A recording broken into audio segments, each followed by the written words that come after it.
সুপ্রিয় উপস্থিতি, আমাদের ফাইট ফর রাইট ইন্টারন্যাশনালের স্লোগান হচ্ছে justice, human rights and freedom of expression. সুপ্রিয় মানবাধিকার কর্মীবৃন্দ, আমি আজকের প্রধান মেহমান জনাব শামসুল আলম লিটন ভাইয়ের কাছ থেকে জানতে চাইব, এই যে জাস্টিস, হিউম্যান রাইটস এবং ফ্রিডম অফ এক্সপ্রেশন স্বাধীনতার 50 বছর পরেও কি বাংলাদেশে বিদ্যমান? স্বাধীনতার 50 বছর পরেও কি এগুলো আমরা পেয়েছি? যদি না পেয়ে থাকি তাহলে এগুলো কিভাবে পেতে পারি? এ বিষয়ে ইনশাআল্লাহ আমরা শামসুল আলম লিটন ভাইয়ের কাছ থেকে শুনব। সুপ্রিয় মানবাধিকার কর্মী বৃন্দ, এ পর্যায়ে আপনাদের সামনে কথা নিয়ে আসার জন্য অনুরোধ করছি আমাদের আজকের সেমিনারের সম্মানিত প্রধান অতিথি, সাপ্তাহিক সুরমার সম্মানিত সম্পাদক জনাব শামসুল আলম লিটনকে। জনাব শামসুল আলম লিটনকে তার মূল্যবান কথা নিয়ে আসার জন্য অনুরোধ করছি। Thank you.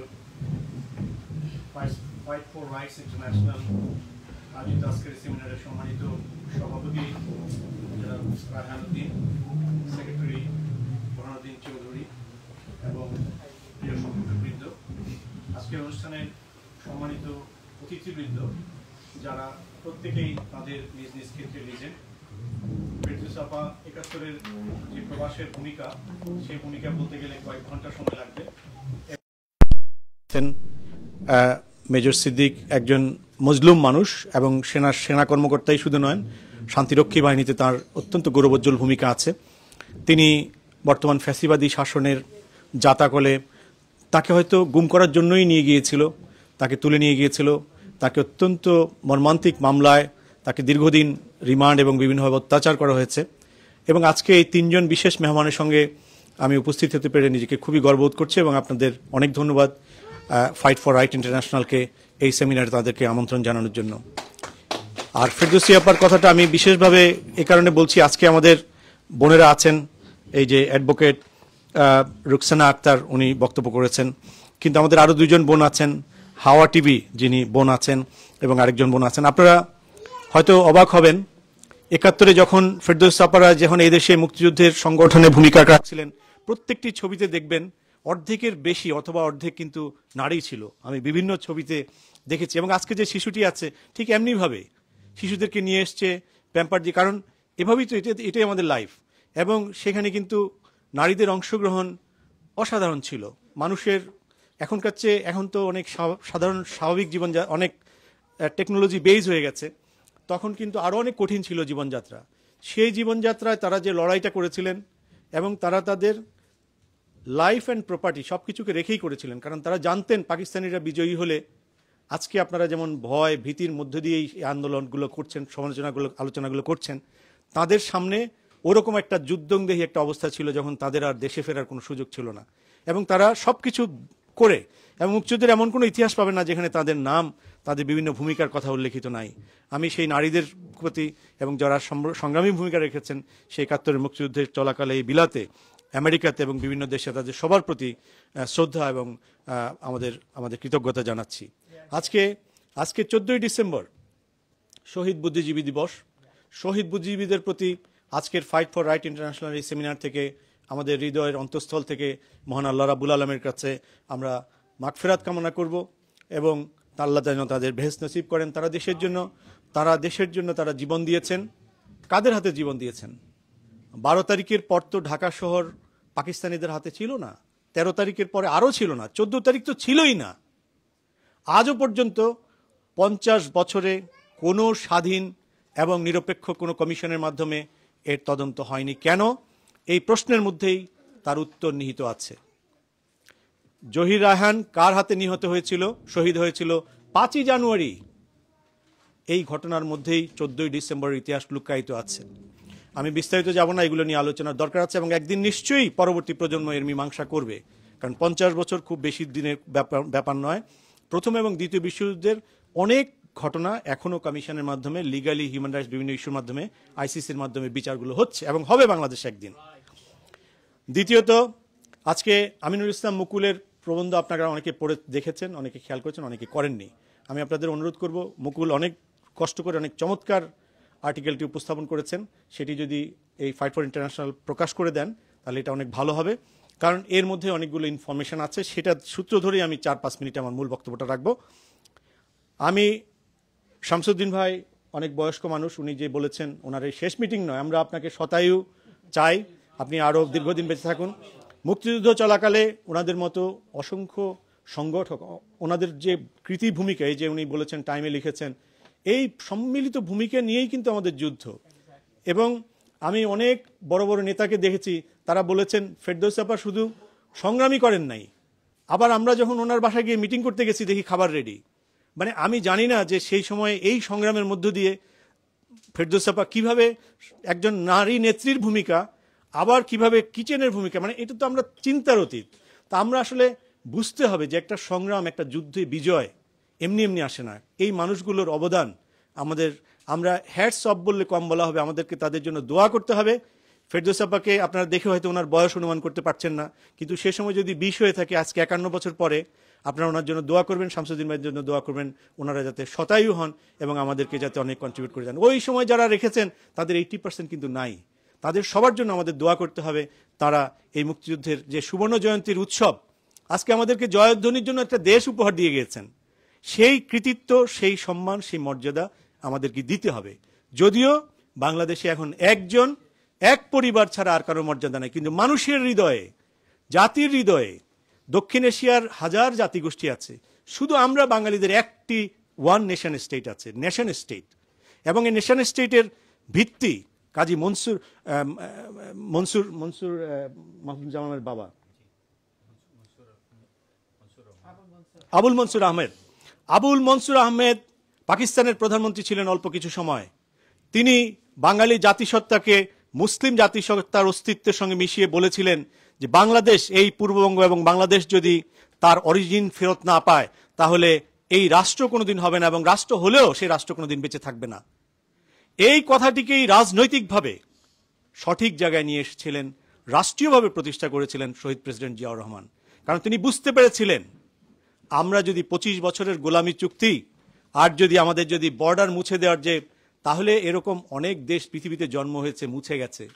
হায়দ্রাবাদের মতো সম্পদশালী, ঐশ্বর্যশালী, কাশ্মীরের মতো ভূস্বর্গ, আর সিকিম অন্যতম রিসোর্সফুল একটা সুন্দর জাতি, সবাইকে গিলে ফেলেছে দিল্লি। এবং এক একটা গিলে ফেলার স্টোরি আপনারা পাবেন। পিনাকি ভট্টাচার্যের আরেকটি বই আসছে, স্বাধীনতা পূর্ব বাংলাদেশ। আমরা স্বাধীন ছিলাম 1757-তে ব্রিটিশরা যখন অকুপাই করে, আপনারা মনে রাখবেন দিল্লিকে অকুপাই করেনি।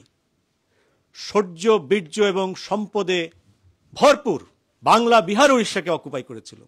দিল্লি অকুপাই করেছিল তারা আরো 14 বছর পরে, 1871 সালে। এই 14 বছরের ইতিহাস আপনাদেরকে জানতে হবে। স্বাধীনতা পূর্ব ইতিহাসে পিনাকি ভট্টাচার্য সেখান থেকেই শুরু করবেন। আমরা স্বাধীন ছিলাম, আমরা সেই স্বাধীনতার আমাদের কেড়ে নেওয়া হয়েছিল। আমরা 71-এর 26শে মার্চ যে স্বাধীনতা সংগ্রাম শুরু হয়েছে, 16ই ডিসেম্বরকে যে বিজয়ের কথা বলা হচ্ছে, সে বিজয় ইন্ডিয়া তার ইস্টার্ন কমান্ডের বিজয় হিসেবে পালন করে। দুঃখিত আমি দুঃখিত আমার মুক্তিযোদ্ধাদের প্রতি, তাদের আত্মত্যাগকে ইতিহাসের ধুলোবালিতে মিশিয়ে দেওয়া হয়েছে। আমার মুক্তিযোদ্ধারা, আমার মা বোনরা যে সম্মান এবং সম্ভ্রম দিয়েছিলেন দেশের জন্য, সেই যুদ্ধের সমাপ্তির জন্য এই প্রজন্ম লড়াই করবে। কারণ তারা ইতিমধ্যে জেনে গেছে ইতিহাসের অনেক লুকানো সত্য। তারা জেনে গেছে যে আমাদের স্বাধীনতাকে ইস্টার্ন কমান্ডের স্বাধীনতা হিসেবে পালন করা হচ্ছে, বিজয় হিসেবে পালন করা হচ্ছে। এবং সেই বিজয়ের স্মারকের মধ্যে স্বাক্ষর কে করেছেন? আমার জেনারেল ওসমানী নন, আমার জেনারেল জিয়া নন, আমার একে খন্দকার নন, আমার কাদের সিদ্দিকী নন। তাহলে কে? যৌথ বাহিনী প্রধান। তাহলে কে? দিল্লির কাছে তারা আত্মসমর্পণ করেছে। এবং তার আরেক প্রমাণ 1974 সালে আপনি যখন সিমলা এগ্রিমেন্টে 93,000 যুদ্ধাপরাধীকে আপনি আপনার কাশ্মীর বাঁচানোর জন্য কাশ্মীরে যে গণভোট দিতে হবে, সেই গণভোট যাতে দিতে না হয়, সেই নেগোসিয়েশন হিসেবে আপনি 93,000 সোলজারকে আপনি ফেরত দিলেন যারা এই দেশে যুদ্ধ অপরাধ করেছিল। প্রকৃত যুদ্ধাপরাধীদেরকে আপনি আপনার ব্যবসার কাজে লাগিয়ে আপনি দেশের ভিতরে 100 বছর 200 বছরের জন্য দেশটিকে বিভক্ত এবং খণ্ড বিখণ্ড রক্তাক্ত করে দেওয়ার জন্য আপনি ভুয়া বিচারের আয়োজন করলেন, যেটা আইসিসি আজও অনুমোদন করে নাই। আজ অনুমোদন করে না আইসিসি। হেইট আপনাদের এই সমস্ত বিচার প্রক্রিয়া। কেন এই বিচার প্রক্রিয়াকে আন্তর্জাতিকভাবে আজকে ধূলিসাৎ করে দেওয়া হচ্ছে, বাংলাদেশকে আপনারা ধূলিসাৎ করেছেন, সেই সম্পর্কে আমি মুকুলের কথা সূত্র ধরে একটি কথা 2-3টে পয়েন্ট বলে আমি শেষ করব। বাংলাদেশের স্বাধীনতা কোনো গল্প গুজব করে আসে নাই, কোনো রবীন্দ্রসঙ্গীত অথবা কবিতা আবৃত্তি দিয়ে আসে নাই। এই যে মেজর সিদ্দিক যেটি বলেছেন, ইস্ট বেঙ্গল রেজিমেন্ট বুকের তাজা রক্ত দিয়ে, তাজা রক্ত। আর যে জিয়া, মেজর জিয়া চলে গেলেন, তার পরিবার কোথায় ছিল? যুদ্ধ 9 মাস বন্দী ছিলেন তিনি কি ভাতা পেয়েছিলেন? নো। তথাকথিত অবৈধ প্রধানমন্ত্রী, আপনি তো ভাতা পেয়েছেন, আপনারা ভাতা পেয়েছেন এবং আপনার বাচ্চা হয়েছে সিএমএইচে। আপনি রাষ্ট্রীয় অতিথি ছিলেন, আপনার বাবার একটা ভুলের কারণে তিনি সুটকেস গুছিয়ে চলে গেলেন। এই কারণেই 30 লক্ষ বলুন আর 3 লক্ষ বলুন মানুষকে বুকে তাজা রক্ত দিতে হয়েছে। না হলে মাত্র 300 জন মারা যেত না। যদি 7ই মার্চ না অন্তত 26শে মার্চ আপনি যদি বলতেন যে বাংলাদেশ স্বাধীন, তোমরা নেমে পড়ো, এখন থেকে যুদ্ধ। বাংলাদেশের সারা দেশ যে কাজটি 24 ঘন্টা পরে মেজর জিয়াকে করতে হয়েছে নেতৃত্ব শূন্য একটা জাতি হিসেবে, সেদিন সেই ঘোষণা যদি না আসতো, আজকে আপনার এই সমস্ত শাসনতান্ত্রিক যে ভণ্ডামি, এই কাজগুলো আপনি করতে পারতেন না। যাই হোক, আমি সাম্য, মানবিক মর্যাদা ও গণতন্ত্র, এই 3টি ছিল ভিত্তি। সাম্য কোথায় আজকে? আজকে সাম্য হচ্ছে এক ব্যক্তি, এক পরিবার, এবং এদের দৌরাত্ম। আপনি দেখবেন এই পরিবারের কোনো সন্তান অথবা কেউ কিন্তু দেশে বিয়ে করে না, সবকিছুই বিদেশে। আচ্ছা, তারপরে হচ্ছে যে সাম্য কি? ইভেন বিদেশে থাকলেও তারা নিরাপত্তা পাবে বাংলাদেশের অর্থে। আপনি ছাত্ররা যখন আন্দোলন করছে পরিবহনের হাফ পাসের জন্য, ছাত্র পরিবহনের অবস্থাগুলো আপনারা জানেন, আপনারা কষ্ট করে আমরা কিভাবে এসেছি। আর আমার হাসিনা পরিবহন হচ্ছে সেই একেবারে লেটেস্ট যে উড়োজাহাজ, সেটা দিয়ে উনি সারা পৃথিবী ঘুরে বেড়ান 15 দিন 20 দিন করে। একদিনের খরচ হচ্ছে $60,000 একদিনের, শুধুমাত্র ফুয়েল কস্ট। এবং সবকিছু মিলে আমরা হিসাব করে দেখেছি সাপ্তাহিক সুরমার আমাদের রিসার্চ অ্যানালিস্ট টিম থেকে, যে উনি যে গত 2 মাসে 2টো সফর করেছিলেন, তা দিয়ে প্রায় 150 গাড়ি কেনা যেত ছাত্রদের জন্য। উনি যদি ইকোনমিক ক্লাসে ভ্রমণ অথবা বিজনেস ক্লাসে ভ্রমণ করতেন অন্যান্য রাষ্ট্রপ্রধানদের মতো, তাহলেও যে টাকাটা সেভ হইতো, সেটা দিয়ে তিনি 150 গাড়ি কিনতে পারতেন ঢাকা এবং ঢাকার বাইরে ছাত্রদের জন্য। তাহলে একটা পার্মানেন্ট আজকে রাস্তায় যে পিছে মরা ছাত্ররা বুকে তাজা রক্ত দিয়ে তারা লেখাপড়া করতে গেছে, যে মারা যাচ্ছে, সে অবস্থা কি হতো না? তাহলে সাম্যের অবস্থাটা কি দেখেন, ছাত্র পরিবহনের অবস্থা আর হাসিনা পরিবহনের অবস্থা, এই হচ্ছে অবস্থা। জেলখানা 3 গুণ মানুষ ভর্তি হয়ে আছে এবং 80% মানুষ হচ্ছে রাজনৈতিক মামলা। রাজনৈতিক মামলা মানে কি? এই যে মেজর সিদ্দিক ভাই বলতে পারবেন, ওনার অভিজ্ঞতা বললে হয়তো আপনারা চোখের পানি সামলাতে পারবেন না। শফিক রহমান যেটি বলেছেন, আদালত জেলখানা গিজ করছে, শুধু বাক স্বাধীনতা আর হচ্ছে বিরোধী বিভিন্ন রাজনৈতিক করবে। তারা কি? তাদের বিরুদ্ধে কোনো হত্যা মামলা নেই, কিছুই নাই। তারা মিছিল করেছে, কথা বলেছে অথবা কোথাও পোস্টার দিয়েছে। এটা তো স্বাধীনতার যে মৌলিক চেতনা, সাম্যের বিপরীত। কোথায় মানবিক মর্যাদা? ইসলাম সম্পর্কে গালাগালি করলে কোনো অসুবিধা নেই, আল্লাহ রাসূলকে গালাগালি করলে কোনো অসুবিধা নাই। নায়ক নায়িকা নিয়ে আপনি এক কথা বললেন, আপনার অবস্থা শেষ। মানবিক মর্যাদা, মানবিক মূল্যবোধ বলে বাংলাদেশে এখন আর কোনো কিছু অবশিষ্ট নাই। ডাক্তার মুরাদ যেদিন বললেন, বাংলাদেশের সংবিধানের বিপক্ষে কথা বললেন, ইসলামের বিরুদ্ধে কথা বললেন, সেদিন তার বিরুদ্ধে আজও তার বিরুদ্ধে কোনো ব্যবস্থা হয় নাই। তিনি এত অপরাধ করার পরেও তিনি রাষ্ট্রীয় গোয়েন্দা সংস্থাগুলোকে মেয়েদের উঠিয়ে নিয়ে রেপ করার হুমকিতে ব্যবহার করেছেন, তিনি বলেছেন এবং হুমকি দিয়েছেন। তার জন্য তার বিরুদ্ধে কোনো ব্যবস্থা নেওয়া হয় নাই, বরং তিনি ভিআইপি ব্যবহার করে তিনি দেশে গিয়েছেন, বিদেশে গিয়েছেন, আবার ফিরে গিয়েছেন। পৃথিবীর কোথাও তার জায়গা হয়নি, তা হবেও না এই লুটেরাদের। তো কোথায় মানবিক মর্যাদা? আজকে বাংলাদেশ আজিজ ব্রাদার্স, আজকে বেনজির ব্রাদার্স এন্ড ওই যে 2 ভাই মিলে তারা একজন ব্যাংকের এমডিকে গুলি করলো। তারা সেই করোনা চলাকালীন সময়ে স্পেশাল পারমিশন নিয়ে বিমান নিয়ে পালালো, শিকদার ব্রাদার্স। এবং তারা আবার ফিরে আসলো, ফিরে এসে তারা এয়ারপোর্ট থেকে সোজা হাইকোর্টে গেল, গিয়ে জামিন নিয়ে বাসা চলে গেল। এটা হচ্ছে মাফিয়া স্টেট।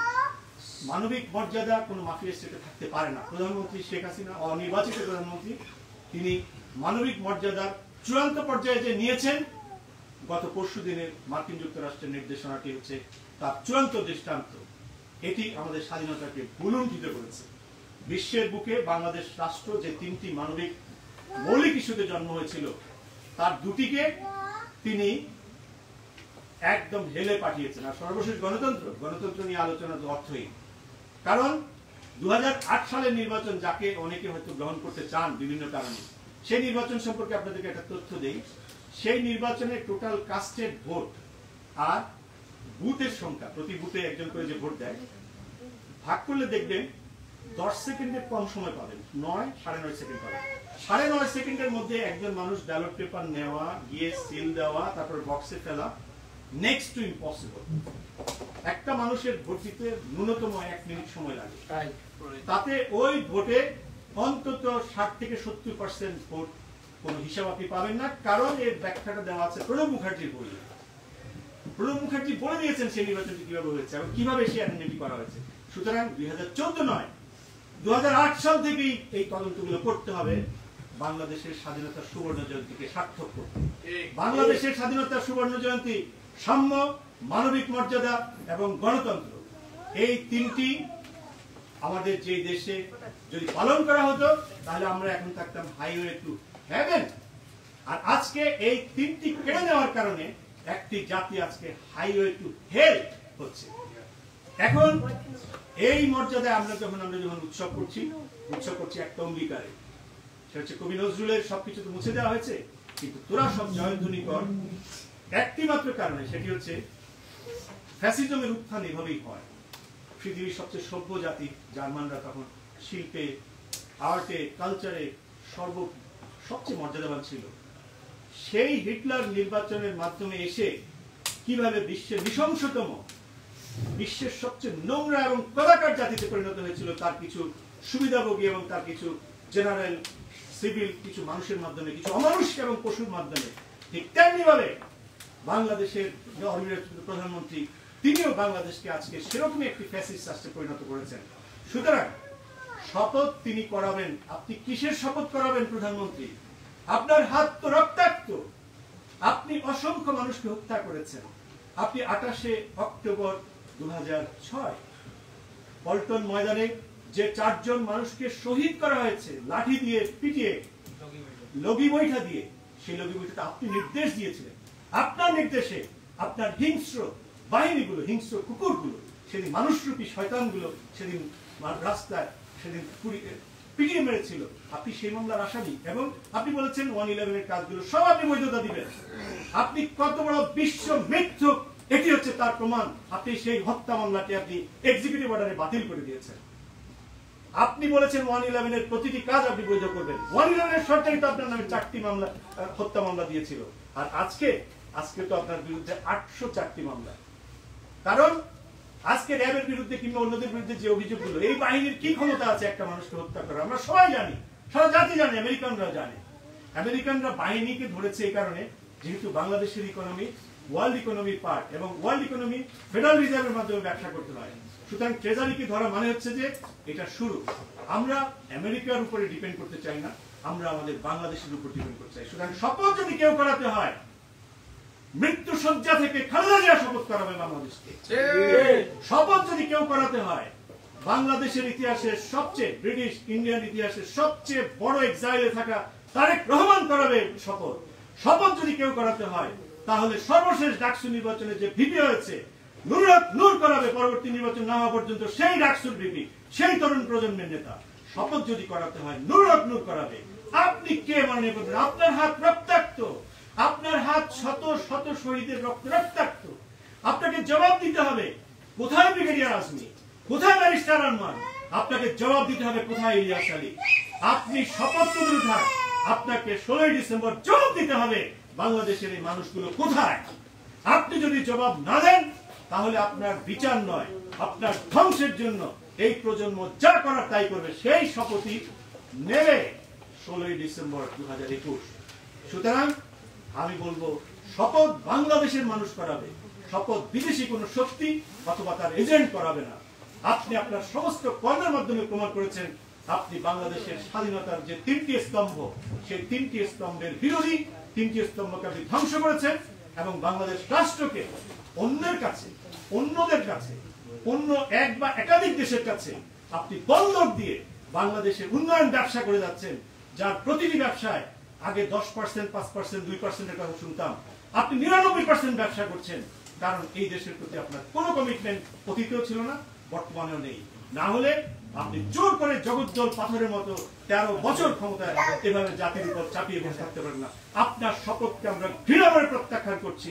শপথ দেবে বাংলাদেশের মানুষ, বাংলাদেশের নির্বাচিত, বাংলাদেশপন্থী মানুষ, বাংলাদেশের মানুষ।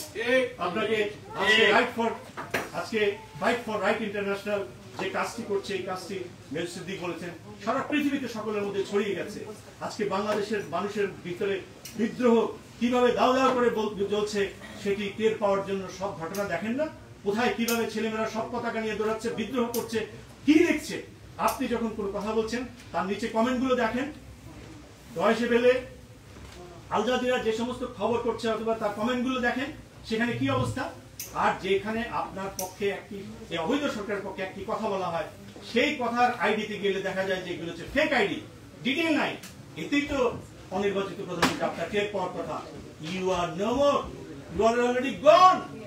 আপনার হাত রক্তাক্ত, আপনি বিদায় হন। এই জাতিকে কলঙ্ক মুক্ত করুন, সুবর্ণ জয়ন্তী পালন করতে দিন। আপনার আর আপনার বাবার যদি কোনো কিছু পালন করতে হয় তাহলে কালা পানিতে চলে যান, কালা পানিতে গিয়ে যা খুশি তা করুন। বাংলাদেশের মুখে একটু হাত নিতে, নিঃশ্বাস নিতে দিন।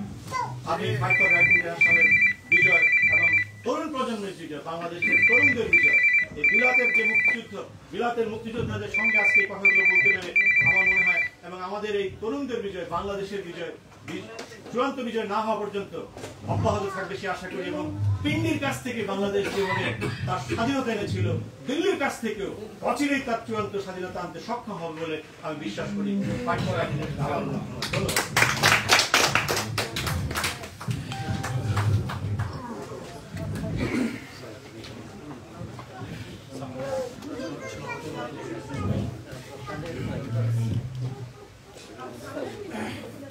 অসংখ্য ধন্যবাদ।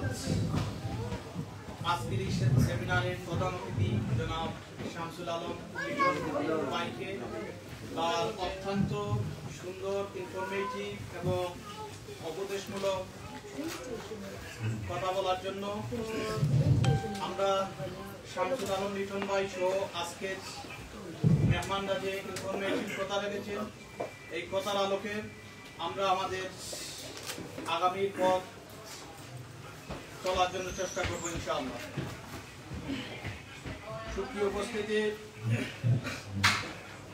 উপমহাদেশের একজন ইসলামিক স্কলার বলেছিলেন, স্বৈরাচারী সরকার তার ক্ষমতা থেকে যাওয়ার সব রাস্তা বন্ধ করে দেয়, একটা রাস্তা খোলা থাকে, সেই রাস্তা দিয়ে স্বৈরাচারী সরকারের পতন করে। ইনশাআল্লাহ আমরা আশা করি এই প্রোগ্রাম থেকে বাংলাদেশের যে স্বৈরাচারী সরকার, বাংলাদেশের যে স্বৈরাচারী বাকশাল হাসিনা সরকার, এই রাস্তা দিয়ে যে রাস্তা খোলা আছে, বন্ধ করতে পারে নাই, সেই রাস্তা দিয়ে ইনশাআল্লাহ এই জালিম অত্যাচারী সরকারের পতন হবে। সুপ্রিয় উপস্থিতি, এ পর্যায়ে আমরা অনুষ্ঠানের একবারে শেষ পর্যায়ে চলে এসেছি। এ পর্যায়ে আপনাদের সামনে কথা নিয়ে আসার জন্য বিনীতভাবে অনুরোধ করছি আজকের সভার সম্মানিত সভাপতি জনাব ফাইট ফর রাইটস ইন্টারন্যাশনালের সম্মানিত প্রেসিডেন্ট, বিশিষ্ট মানবাধিকার কর্মী জনাব মোহাম্মদ রায়হানুদ্দিনকে সভাপতি বক্তব্য নিয়ে আসার জন্য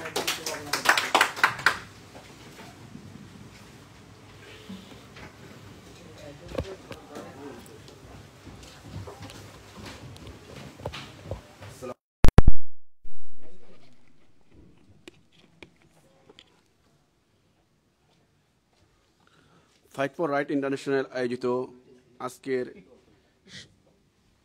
সেমিনারের প্রধান অতিথি, প্রধান মেহমান, বিশেষ অতিথিবৃন্দ এবং আমার মানবাধিকার কর্মীবৃন্দ, সবাইকে বিজয়ের শুভেচ্ছা এবং সালাম। আসসালামু আলাইকুম রহমতুল্লাহ।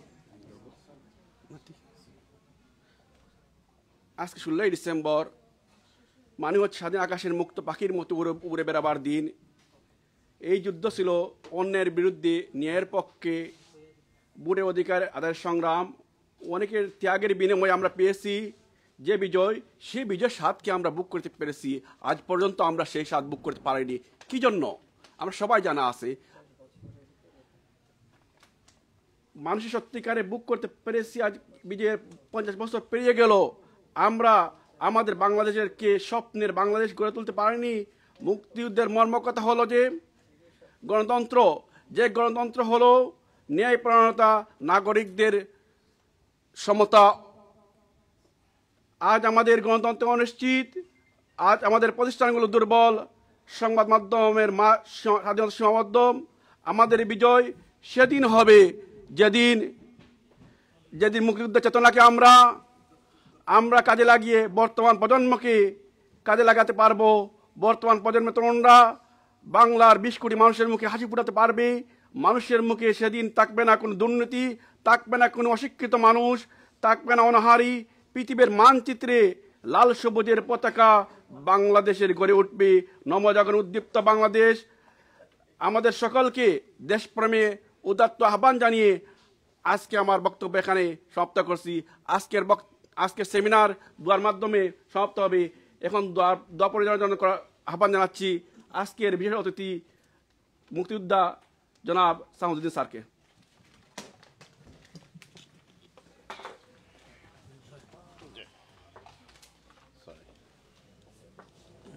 একটু জোরে সে পড়েন।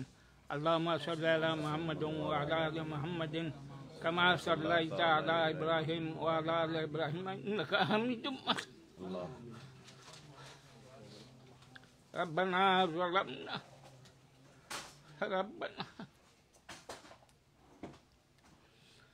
ربنا ظلمنا أنفسنا وإن لم تغفر لنا وترحمنا لنكونن من الخاسرين। আল্লাহ আমাদের সমস্ত গুনাহকে মাফ করে দাও।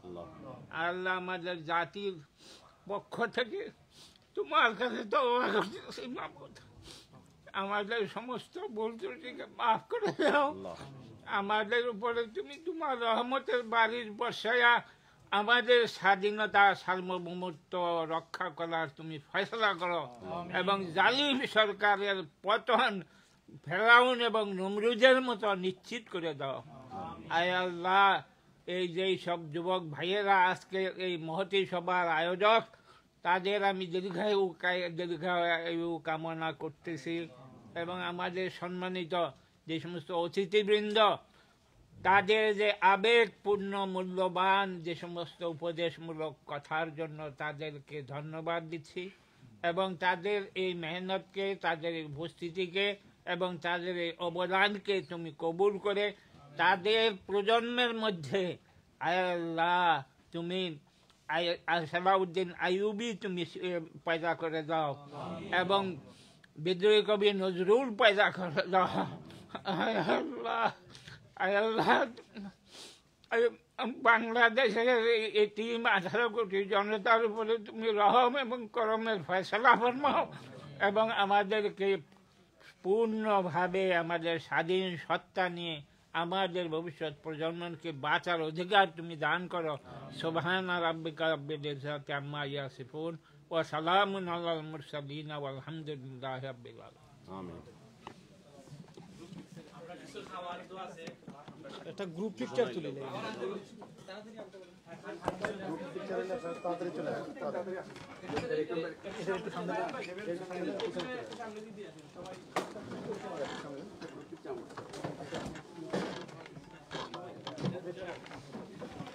চেয়ারটা টান, সামনে টান। ওই চেয়ারটার ওই চেয়ারটার জন্য পাবেন না, এই চেয়ারটার ভিতরে ঢুকে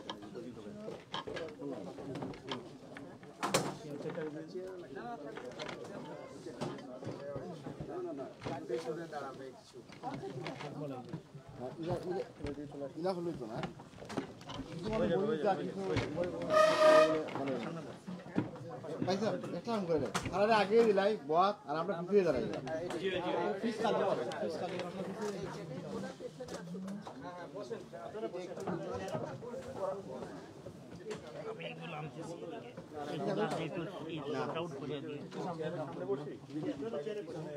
আপনারা যারা বসে না বাকি আমরা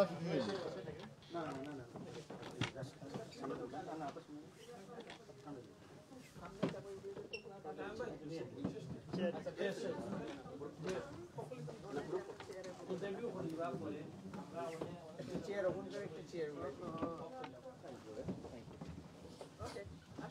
না ইলে হইতো না আবার ওলা ওলা ছবি থাকতো থাকতেইব পোস্টার থাকতো না কিছু বলতো না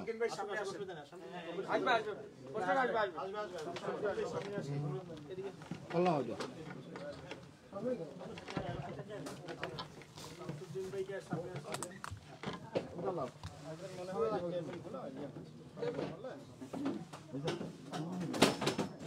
দেখা যাচ্ছে কেমনটা লাগছে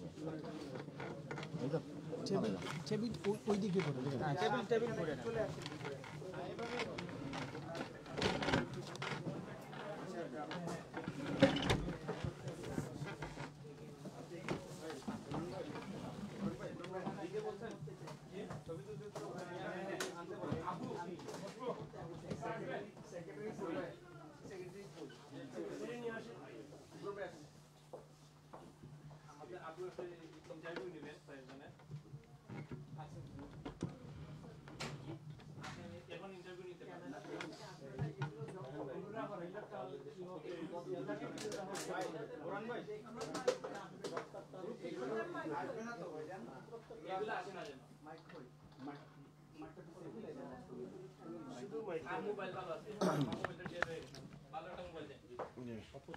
গতকালকে পাবলিক জানছে আর কেউ জানে না।